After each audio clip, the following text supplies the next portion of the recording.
What's up, everyone? Welcome back to another review, and this time we're taking a look at Scream 5. Let's waste no time. Let's get right into it. Overall thoughts. I thought Scream 5 was okay. This is definitely the weakest of the 5 Scream movies, and it's not this movie's fault. This movie had an uphill battle going into it because Wes Craven is no longer with us. Kevin Williamson was not involved. So Radio Silence, the directing duo of Matt Bernatelli O'Flynn and Tyler Gillette, they had an uphill battle from the word go. But how do they overall handle Scream 5? I thought they did an adequate job at doing Scream 5. This is not a bad movie, but it's also the weakest of the 5 Scream movies, and I'm going to illustrate why I think so. So without further ado, let's just get right into it. Let's just get the production stuff out of the way first. From an overall directing standpoint and cinematography, Radio Silence does a good job at trying to emulate and capture the spirit of Wes Craven with their directing style of this movie. You can clearly tell that they brought their own personal touch to it, but at the same time, there are certain scenes that play a nice homage to Wes Craven, and I give them a lot of credit. Like, this is the first Scream movie not to feature the father of Scream, which is Wes Craven. And they're going to be judged based off that just by itself, and for the most part, they did a decent job at emulating Wes Craven in this movie. They brought their own style, and I appreciate that. But like I said, they also try to be tonally consistent with what came before it. And to me, that's more important. The Scream movies had a consistency to it because they always had Wes Craven. Now that Wes Craven's gone, it's going to be different. It's going to be interesting to see how a new, fresh of eyes can handle Scream. And I want to make this a point. I was totally against Scream 5. Not because I didn't want to see another Scream movie, it's because what's the point of doing a Scream movie without Wes Craven? Radio Silence, they did a decent job at, they did a decent job. I'm not going to fault them for that. So production stuff, the movie is well done. It's good in terms of direction, and it's good in terms of cinematography. They don't have Radio Silence will never be Wes Craven, and they ain't gonna have his touches. But for what they brought to the table, I liked it. They did Ready or Not, and I enjoyed that. They brought some of that style to the screen to this movie, so I can't fault them.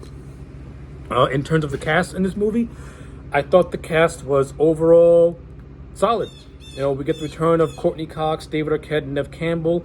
It's fun to see them. I'm going to illustrate how I thought how they handled Dewey. I did not like that. I'll get to that momentarily. But just seeing the 3 come back was great. Even though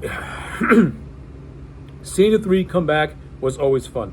The new additions to the franchise, some characters are better than most. The character of Sam Carpenter, played by Melissa Barrera, she's the new final girl. I was not into her whatsoever.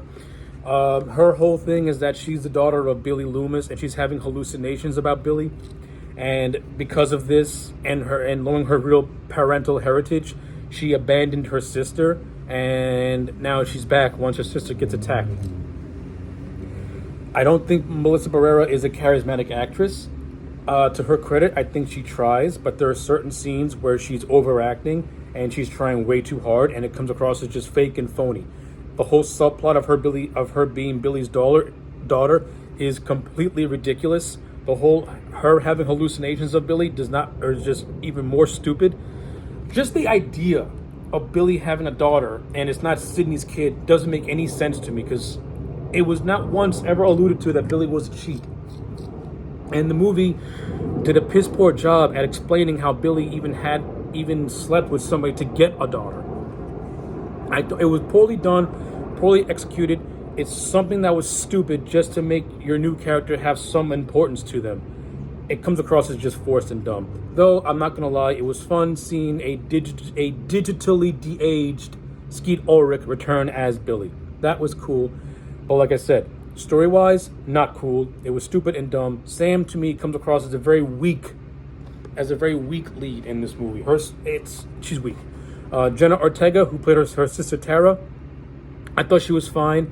Now, she's in the cold open, and she survives. She's the first character to ever survive a cold open. The cold open tries to pay homage to the first Scream movie, though I think it blatantly rips it off in a lot of areas, and it doesn't really act creative with it.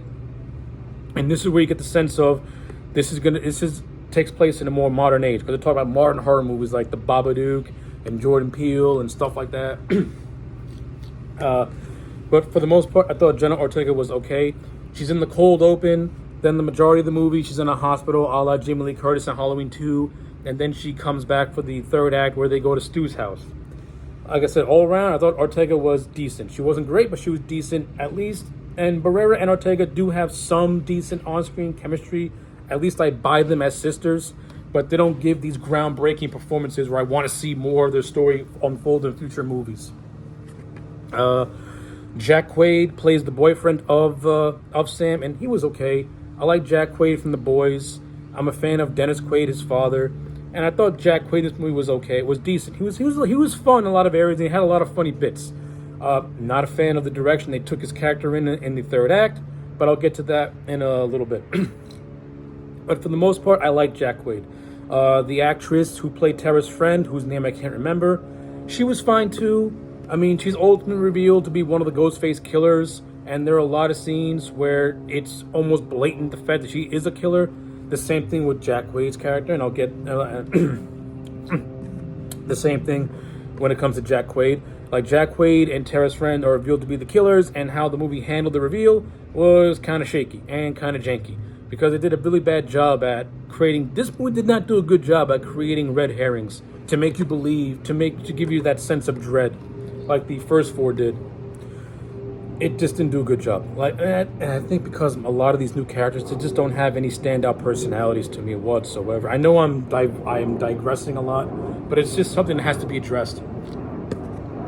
The whole fun of a Scream movie is the whodunit aspect, and to me, Scream 5 didn't have a good whodunit aspect, because these new characters, they just don't come across. They just don't stand out. They don't pop to me. Like, some do and some don't. Like the character, like the Meek twins of Mindy and Chad, who are the niece and nephews of Randy. Like, they stand out a little bit more along of Mindy, because she acts more like Randy. Though when compared to Randy comes across as just fun loving. Mindy comes across as very, very cynical in a lot of ways, and I wasn't really a big fan of that. And Chad, he comes across like a typical jock, but he's also got some fun, but he also has some funny bits here and there. So I don't overly hate the character of Chad. I think that both the twins, to me, are completely underutilized because they're barely in the movie. You have Chad's girlfriend Liv, who's barely in the movie. She has this whole thing of having an ex-boyfriend named Vincent. It's revealed that this character of Vince, played by Kyle Gallagher, is actually the nephew of Stu. Like Sam, when did Stu had a sister?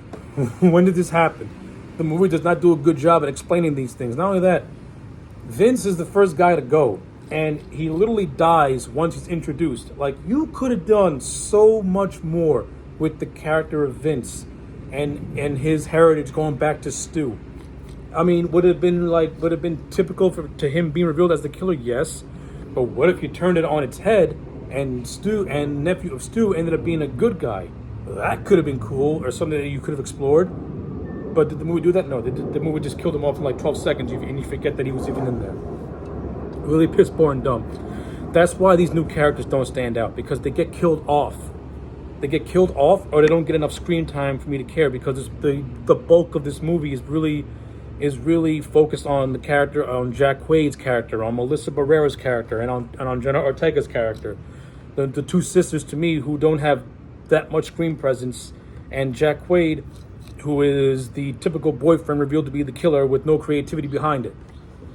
Meanwhile, your supporting cast is kind of just put to the wayside and are underdeveloped. Like the character of Dylan Mennite. He's the son of Deputy Hicks, played by Molly Shelton, who's now the sheriff. Dylan Mennite. His character, his name is Wes, which is a nice little tribute to the master of horror himself. But his death scene is so long, it's so drawn out. This is where I got my problems. Radio silence, like I said, they do a good job of trying to emulate Wes Craven, but they don't understand Wes Craven. And a perfect example of that is the build-up to the character of Wes's death. This entire scene is the definition of filler. and time wasting and just drawing something out for the sake of drawing something out just to fill time. Really poorly done, really poorly handled. I would have not killed off the Wes character. You could have done so much more with it, because it's also hinted that the Wes character has a crush or likes Tara. You could have done something with that. You could have expanded on that. But it's only teased and hinted at, and you don't go anywhere with it. Stupid and lame. Deputy Hicks. I like the fact that she's now Sheriff Hicks. But again, like what they did with the character of Wes, she's killed off to me unceremoniously. What was the point of bringing her back just to kill her off and not have her do anything cool? It was really, really stupid and really, really dumb. And then we get to the legacy characters. It's fun to see Gale, Sidney, and Dewey back, but what they did with Dewey really annoyed me. I like the fact that Dewey and Gale are no longer together, and that broke Dewey a little bit. And we never get a chance to really see Dewey down on his luck and just not be and for the first time just not have any confidence in himself. But I also like the fact that it doesn't last long. It doesn't take nearly the entire movie for Dewey to get his ass into action. You know, he meets Sam and he meets Jack Quaid. You know, at first Dewey is reserved about it, but at the same time he, gives his pointers, gives his tips. And then after sending a text to Gale and finally coming to his senses, he joins the shit. And he starts to become the Dewey that we all know and love. It doesn't take him the entire length of the movie to get his ass into gear. He gets into gear pretty quickly. And David Arquette, this to me is one of David Arquette's best performances in the Scream movies, because I like seeing his character go to rock bottom and then go back to where he was before. He still, even though he and Gale are split, you know for a fact he still loves this woman and still wants to be with Gale. And I really like the reunion scene with Gale and Dewey, because Courtney Cox and David Arquette, they just have an on-screen chemistry that you just can't replicate. They're one of my favorite on-screen couples, not only in horror movies, but just in movies in general, because Cox and Arquette have such good on-screen chemistry with one another. Their personalities of the personalities of Gale and Dewey don't mesh, but for some reason you just want to see them together because they're just so likable. Gale, who is not supposed to be likable, she's made likable because she's charmed by Dewey. And Dewey, he's a goof, but he's a lovable goof, and he's a brave goof. And I like the fact how Dewey puts himself down by saying he wasn't brave enough to keep his relationship with Gale going. But I like the fact that Gale told Dewey, never call yourself that, because you are anything but not. You are anything in this world, and not being brave is not one of them. Dewey will always be brave, and that's his character. Dewey's always the first to jump into the shit, even when he knows his life's being put at risk. He'll do it anyway because it's the right thing to do. I like all that stuff. You're handling Dewey's character cool for the most part. Then you kill him off in an unceremonious way, and when you get to the ending, it's revealed that it was actually Tara's friend who killed Dewey off. And when you watch that entire fight scene in the hospital, how is Dewey getting overpowered by a skinny little twig of a girl who doesn't even have any martial arts training? It's stupid, it's dumb, and it's contrived.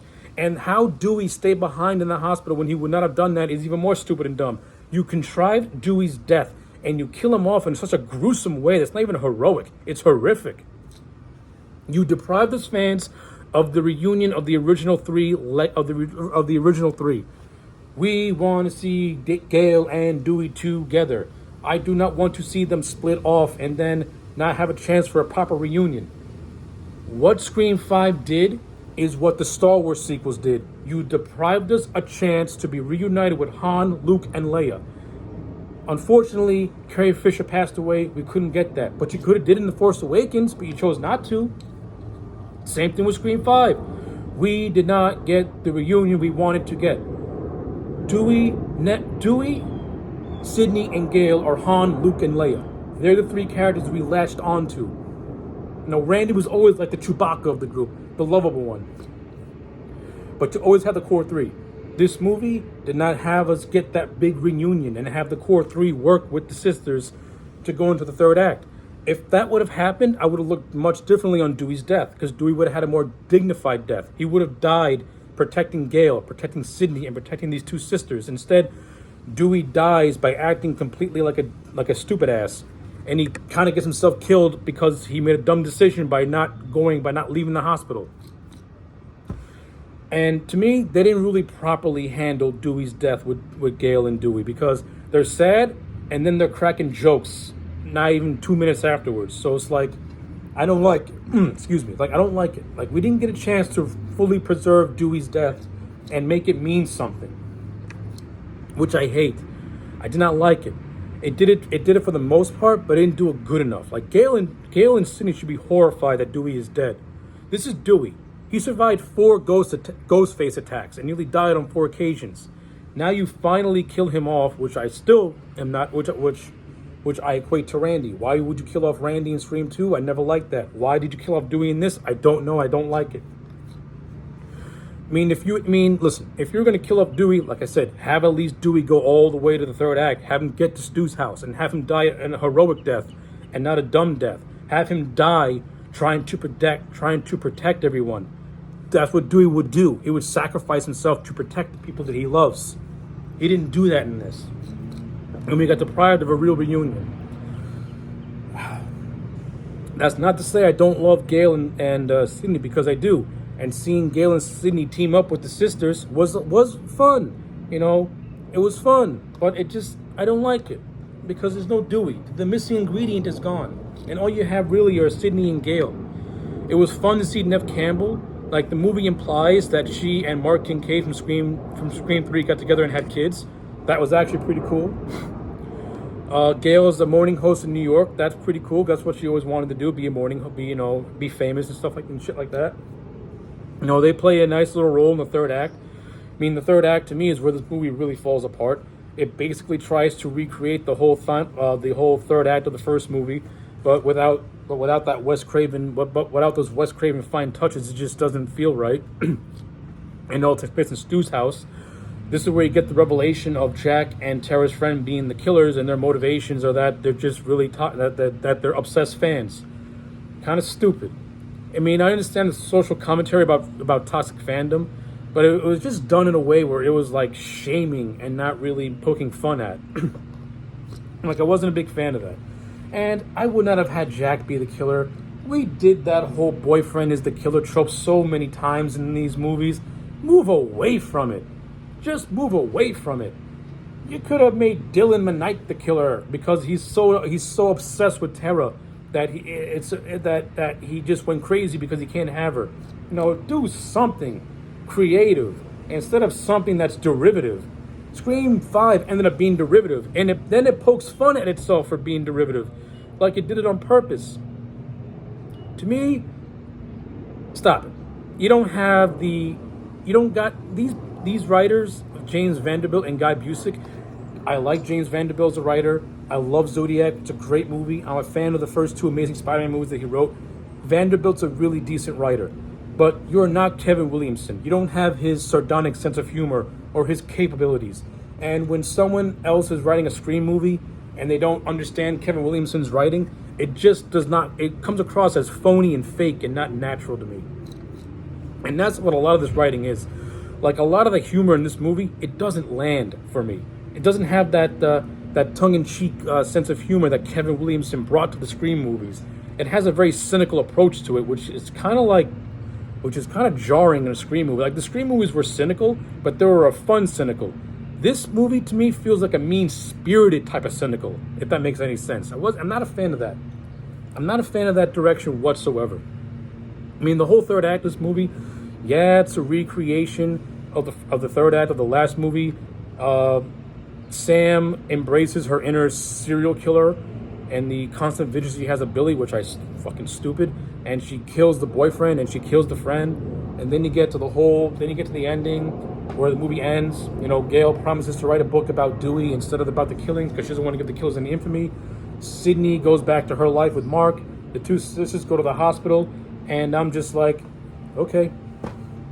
So yeah, those are my thoughts on Scream 5. This is an overall okay, middle-of-the-road movie. It is the weakest of all the movies that came before it. I give it a solid 5 out of 10. Those are my thoughts on Scream 5. Let me know yours in the comment sections down below. Like the video and subscribe, and I will check you back next time for more.